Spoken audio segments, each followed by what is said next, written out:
German ഗ്രാമറിൽ വളരെ പ്രധാനപ്പെട്ട ഒരു മൊഡ്യൂളാണ് ഡാറ്റീവ്. എന്താണ് ഡാറ്റീവ് എന്നുള്ളത് നമുക്ക് നോക്കാം. ഒരു ഉദാഹരണത്തിന് നമുക്കൊരു സെൻറ്റൻസ്, ഒരു വാചകം എടുക്കാം. സൈഗൻ എന്നുള്ളൊരു വെർബ് നമുക്കെടുക്കാം. സൈഗൻ എന്ന് പറഞ്ഞാൽ ടു ഷോ, കാട്ടുക എന്നാണ്. ഈ വാചകം നോക്കൂ. ഇഷ് സൈഗ് ദസ് ഫോട്ടോ. ഞാൻ ഫോട്ടോ കാട്ടുന്നു. ഞാൻ ഫോട്ടോ കാട്ടുന്നു എന്ന് പറഞ്ഞാൽ ആ സെൻറ്റൻസ് പൂർണ്ണമാവില്ല, അപൂർണമാണ്. ആ സെൻറ്റൻസ് പൂർണ്ണമാവണമെങ്കിൽ ഞാൻ ആർക്കാണ് ആ ഫോട്ടോ കാട്ടുന്നത് എന്ന് പറയണം. അപ്പോൾ ഞാൻ കാട്ടുന്നു, എന്ത് കാട്ടുന്നു? ഫോട്ടോ കാട്ടുന്നു. അത് അക്യുസേറ്റീവാണ്. ഇഷ് സൈഗ് ദസ് ഫോട്ടോ. ഞാൻ ആർക്കാണ് ഈ ഫോട്ടോ കാട്ടുന്നത്? അപ്പോൾ ആർക്കാണ് എന്നുള്ള ചോദ്യത്തിന് ഉത്തരമായിട്ട് ലഭിക്കുന്ന ആ വാക്കാണ് ഡാറ്റീവിലുള്ളത്. ഉദാഹരണത്തിന്, ഇഷ് സൈഗ് ദെം കിൻഡ് ദസ് ഫോട്ടോ. ഞാൻ ആ കുട്ടിക്ക് ഫോട്ടോ കാട്ടിക്കൊടുക്കുന്നു. അപ്പോൾ ദാസ് കിൻഡ് എന്നുള്ളതാണ് അവിടുത്തെ ആ വാക്ക്.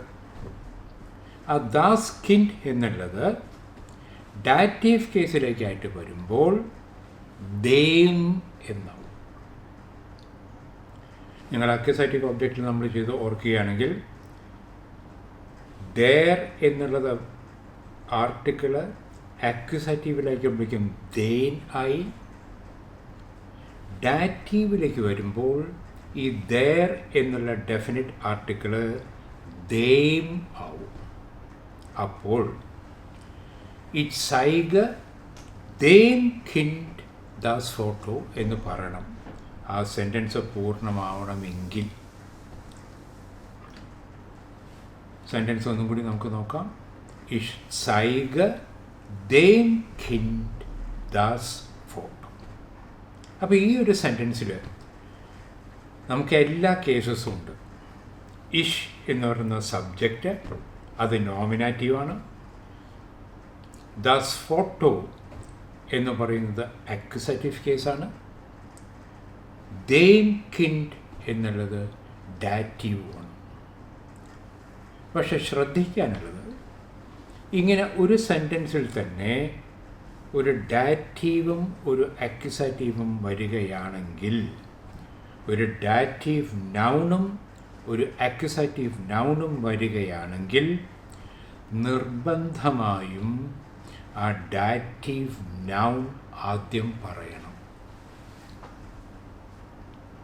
അതായത് ഇറ്റ് സൈഗ് ദാസ് ഫോട്ടോ ദേം കിൻഡ് എന്ന് പറയുകയാണെങ്കിൽ വ്യാകരണപ്രകാരം ആ വാക്ക്, ആ സെൻറ്റൻസ് തെറ്റാണ്. നിർബന്ധമായിട്ടും ഡാറ്റീവ് നൗൺ ആദ്യം തന്നെ പറയണം. ഇറ്റ് സൈഗ് ദേം കിൻഡ് ദാസ് ഫോട്ടോ എന്ന് തന്നെ പറയണം. അത് കാരണം സൈഗൻ എന്നുള്ള വെർബിന് അതിനൊരു അക്യുസേറ്റീവ് ഓബ്ജക്റ്റ് എടുക്കാം, ഒരു ഡാറ്റീവ് ഓബ്ജക്റ്റും എടുക്കാം. അതുകൊണ്ട് അതിന് രണ്ട് വാലൻസി ഉണ്ട് എന്ന് പറയും. ഇനി നമുക്ക് നോക്കാനുള്ളത്, ഈ കിൻഡ് എന്നുള്ള നൗണും ഫോട്ടോ എന്നുള്ള നൗണും അത് രണ്ട് നൗൺസാണ്. ഇതിന് വേണ്ടിയിട്ട് നമുക്ക് രണ്ട് പ്രൊനൗൺസിനെ വയ്ക്കാം, സബ്സ്റ്റിറ്റ്യൂട്ട് ചെയ്യാം. ഈ നൗണിന് പകരം രണ്ട് പ്രൊനൗൺസ് പറയാം നമുക്ക്. അതായത് കിൻഡ് എന്നുള്ളത് ന്യൂട്രൽ നൗണാണ്. ആ ന്യൂട്രൽ നൗണിൻ്റെ പ്രൊനൗൺ എസ് എന്നാണ്. കിൻഡ് എന്നുള്ളതും ന്യൂട്രൽ നൗണാണ്, പക്ഷെ അതിൻ്റെ ഡാറ്റീവ് ഈം എന്നാണ്. അപ്പോൾ അങ്ങനെ രണ്ട് നൗൺസിനെ നമ്മൾ പ്രൊനൗൺസ് കൊണ്ട് സബ്സ്റ്റിറ്റ്യൂട്ട് ചെയ്യുകയാണെങ്കിൽ ആദ്യം അക്യുസേറ്റീവ് പ്രൊനൗണും പിന്നെ ഡാറ്റീവ് പ്രൊനൗണും വരണം. ഉദാഹരണത്തിന് ഇറ്റ് സൈഗ ദെം കിൻഡ് ദാസ് ഫോട്ടോ, രണ്ട് നൗണാണ്, അതിനെ നമ്മൾ പ്രൊനൗൺസ് വെച്ച് സബ്സ്റ്റിറ്റ്യൂട്ട് ചെയ്തു. അപ്പോൾ എന്ത് പറയണം? ഇറ്റ് സൈഗ ആദ്യം അക്യുസേറ്റീവ് പ്രൊനൗൺ എസ്, പിന്നെ ഡാറ്റീവ് പ്രൊനൗൺ. അപ്പോൾ സെൻറ്റൻസ് എങ്ങനെ വരും? ഇറ്റ് സൈഗ എസ് ഇ. ഇനി ഒരു നൗണും ഒരു പ്രൊനൗണും ആയിട്ടും ഈ സെൻറ്റൻസ് പറയാം. ഫോർ എക്സാമ്പിൾ, ഇറ്റ് സൈഗ എസ് ദെം കിൻഡ്. ഇവിടെ നമ്മൾ ദെം കിൻഡ് ആ നൗൺ അങ്ങനെ തന്നെ വെച്ചു. ദാസ് ഫോട്ടോ എന്നുള്ള നൗണിൻ്റെ പകരം മാത്രം ഒരു പ്രൊനൗൺ പറഞ്ഞു. അപ്പോൾ എന്ത് പറയും? ഇറ്റ് സൈഗ എസ് ദെം കിൻഡ്. ഒരു പ്രൊനൗണും ഒരു നൗണും ഉണ്ടെങ്കിൽ ആദ്യം പ്രൊനൗൺ പിന്നെ നൗൺ. അതാണ് നിയമം. അതുപോലെ തന്നെ ഇറ്റ് സൈഗ ഈം ദാസ് ഫോട്ടോ. ഈം എന്നുള്ളത് പ്രൊനൗണാണ്, അതുകൊണ്ട് പ്രൊനൗൺ ആദ്യം വന്നു, പിന്നെ ദാസ് ഫോട്ടോ എന്നുള്ള നൗൺ വന്നു. അപ്പോൾ നിയമം ഇതാണ്. രണ്ട് നൗൺസ് മാത്രമാണ് ഉള്ളതെങ്കിൽ ആദ്യം ഡാറ്റീവ് നൗൺ പിന്നെ അക്യുസേറ്റീവ് നൗൺ. രണ്ട് പ്രൊനൗൺസാണ് ഉണ്ടെങ്കിൽ ആദ്യം അക്യുസേറ്റീവ് പ്രൊനൗൺ പിന്നെ ഡാറ്റീവ് പ്രൊനൗൺ. ഒരു നൗണും ഒരു പ്രൊനൗണും ആണെങ്കിൽ എപ്പോഴും പ്രൊനൗൺ ആദ്യം വരും, പിന്നെ നൗൺ. ഇതാണ് നിയമം. ഇനി നോക്കൂ, ഡാറ്റീവിലത്തെ പ്ലൂരൽ കേസ് വരും. Ich gebe den Kindern Schokolade. Kind എന്നുള്ളതിൻ്റെ പ്ലൂരൽ കിൻഡർ ആണ്. അതിൻ്റെ പ്ലൂരലായിട്ട് എന്ത് വരും? Than Kinder. അപ്പോൾ ഇഷ് ഗേബ് ദേൻ കിൻഡർ ചോക്കളാഡ് എന്ന് പറയുമ്പോൾ ആദ്യം ഡാറ്റീവ് നൗൺ ദേൻ കിൻഡർ, പിന്നെ അക്യുസേറ്റീവ് നൗൺ ചോക്കളാഡ്. അതുപോലെ തന്നെ കുറേ വെർബ്സ് ഉണ്ട് ഇവിടെ. ജർമ്മൻ ഭാഷയിൽ കുറേ വെർബ്സുകളുണ്ട്. അൻടോർട്ടൻ, ഹെൽഫൻ, ഗഹിയറൻ എന്നൊക്കെ പറഞ്ഞത്.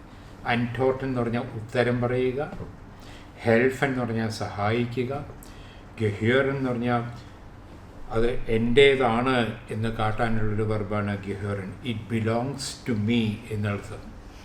ദാങ്കൻ നന്ദി പറയുക, ഭാസൻ നല്ലോണം സ്യൂട്ടബിളായിട്ടിരിക്കുക, ഫിറ്റ് ചെയ്തിരിക്കുക എന്നൊക്കെയുള്ള അർത്ഥത്തിൽ. പസിയറൻ ടു ഹാപ്പൻ എന്തെങ്കിലും സംഭവിക്കുക, ഷ്മെക്കൻ സ്വാദുള്ളതാവുക, സ്വാദ് നോക്കുക എന്നൊക്കെയുള്ള അർത്ഥത്തിൽ. ഷാഡൻ എന്തെങ്കിലും നശിപ്പിക്കുക, to harm something, to hurt something എന്നൊക്കെയുള്ള അർത്ഥത്തിലാണ് ഷാഡൻ പറയുന്നത്.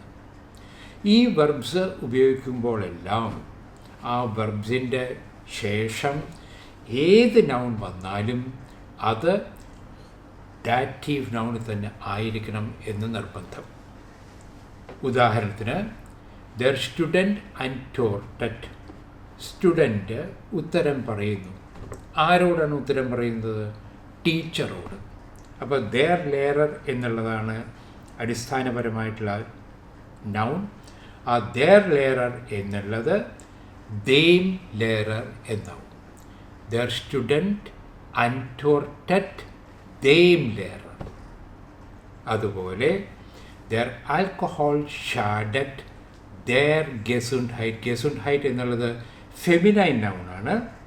അപ്പോൾ ഫെമിനൈനിൽ ദി എന്നുള്ളത് ദർ ആവും.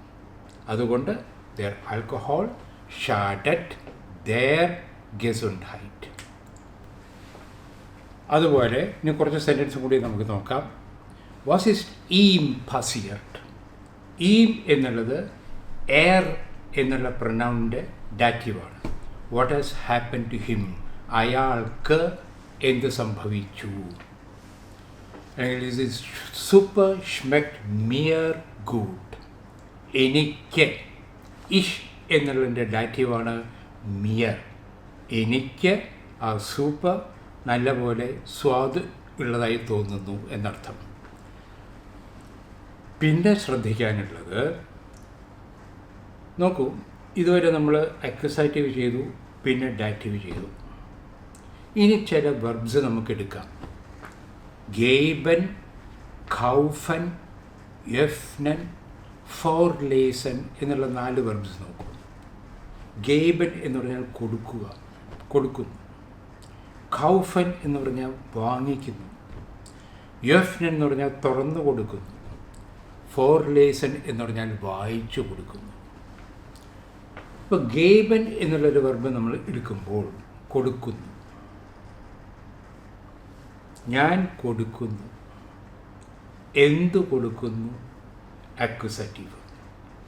ആർക്ക് കൊടുക്കുന്നു? ഡാറ്റീവ്. അപ്പോൾ ഗെയ്ബൻ എന്നുള്ള വെർബ് അതിൽ അക്യുസാറ്റീവ് കേസ് വരും, ഡാറ്റീവും വരും. അതുപോലെ തന്നെയാണ് കൗഫൻ, ടു ബൈ, വാങ്ങിക്കുന്നു. ഞാൻ എന്ത് വാങ്ങിക്കുന്നു? ആർക്ക് വേണ്ടി ഞാൻ വാങ്ങിക്കുന്നു. അതുപോലെ യഫ്നൻ, തുറക്കുന്നു. ഞാൻ എന്താണ് തുറക്കുന്നത്? ഉദാഹരണം, ഞാൻ വാതിൽ തുറക്കുന്നു. ആർക്ക് വേണ്ടിയിട്ടാണ് ഞാൻ ആ വാതിൽ തുറക്കുന്നത്? ഡാറ്റീവ്. ഫോർലേസൻ, വായിച്ചു കൊടുക്കുന്നു. ഞാൻ എന്താണ് വായിക്കുന്നത്? ആർക്ക് വേണ്ടിയായിട്ടാണ് വായിക്കുന്നത്? അപ്പോൾ ഇങ്ങനത്തെ ചില വെർബ്സിൽ നമ്മളത് ഒരു സെൻറ്റൻസിൽ ഉപയോഗിക്കുമ്പോൾ അതിനൊരു അക്യുസാറ്റീവ് ഓബ്ജക്റ്റ് വരും, പിന്നെ ഒരു ഡാറ്റീവ് ഓബ്ജക്റ്റും വരും.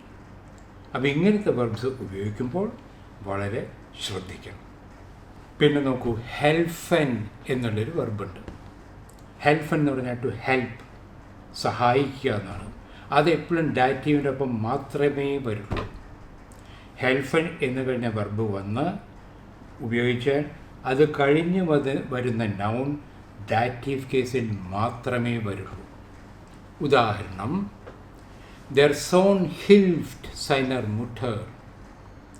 The son helps his mother. മുട്ടർ എന്നുള്ളത് ഫെമിനൈനാണ്, അതുകൊണ്ട് സൈന മുട്ടർ എന്നുള്ളത് സൈനർ മുട്ടറായി. ഫാട്ടർ ആയിരുന്നുവെങ്കിൽ എങ്ങനെയിരിക്കുമായിരുന്നു ഈ സെൻറ്റൻസ്? ദർ സോൺ ഹിൽഫ്റ്റ് സൈനം ഫാട്ടർ. അതുപോലെ ദസ് ഔട്ടോ ഗെഹ്യോട്ട് മിയർ, that car belongs to me. ഇഷ് എന്നുള്ളതിൻ്റെ ഡാറ്റീവ് ഇഷ് മിയർ, ദസ് ഔട്ടോ ഗെഹ്യോട്ട് മിയർ. ഇഷ് ദാങ്ക ദേം ലേറർ, ദാങ്ക നന്ദി പറയുന്നു, ഞാൻ ടീച്ചറോട് നന്ദി പറയുന്നു. ഇഷ് ദാങ്ക ദേം ലേറർ, ദേർ ലേറർ എന്നുള്ളത് ഡാറ്റീവ് കേസിലായിട്ട് വരുമ്പോൾ ദേം ലേററായി. അല്ലെങ്കിൽ ദി ക്ലൈഡും പാസ്റ്റ് മിയർ നിഷ്ട്, ഈ വസ്ത്രം, ഈ ഉടുപ്പ് എനിക്ക് പാകമാകുന്നില്ല എന്നുള്ളതാണ് അതിൻ്റെ അർത്ഥം. വേറെ സെൻറ്റൻസുകൾ, എർ ഗിഫ്റ്റ് ദേം ഫ്രോയിൻ ദസ് ബുക്ക്, അയാൾ ആ പുസ്തകം അയാളുടെ സുഹൃത്തിന് കൊടുക്കുന്നു. വി ആർ കൗഫൻ ദേം കിൻഡ് ഐൻ ഹെംഡ്, we are buying a shirt to the child. സി എഫ് ദേം ഗാസ് ദി ട്യൂർ, she is opening the door to the guest. അതിഥിക്ക് വേണ്ടി ആ വാതിൽ തുറന്നു കൊടുക്കുന്നു. ദി ഗ്രോസ്മുട്ടർ ലീസ്റ്റ് ദേൻ കിൻഡേൺ eine Geschichte vor. Grandmother കുട്ടികൾക്ക് വേണ്ടി ഒരു കഥ വായിച്ചു കൊടുക്കുന്നു. പക്ഷേ ഇവിടെയെല്ലാം നമ്മൾ ഓർക്കേണ്ടത് നമ്മൾ ആദ്യം പറഞ്ഞ ആ 2 റൂളാണ്. ഡാറ്റീവ് നൗൺ ആദ്യം വരും, പിന്നെ അക്യുസാറ്റീവ് നൗൺ വരും. അപ്പോൾ നമ്മൾ ആദ്യം അക്യുസാറ്റീവ് പറഞ്ഞു, അത് കഴിഞ്ഞിട്ട് അതിൻ്റെ ഒപ്പം വരുന്ന ഡാറ്റീവ് കേസ് എന്താണെന്ന് പറഞ്ഞു. എപ്പോഴും ഓർക്കുക, ഒരു സെൻറ്റൻസിൽ ഡാറ്റീവ് നൗണും അക്യൂസാറ്റീവ് നൗണും ഉണ്ടെങ്കിൽ എപ്പോഴും ഡാറ്റീവ് നൗൺ ആദ്യം ഉപയോഗിക്കണം, പിന്നെ അക്യൂസാറ്റീവ്.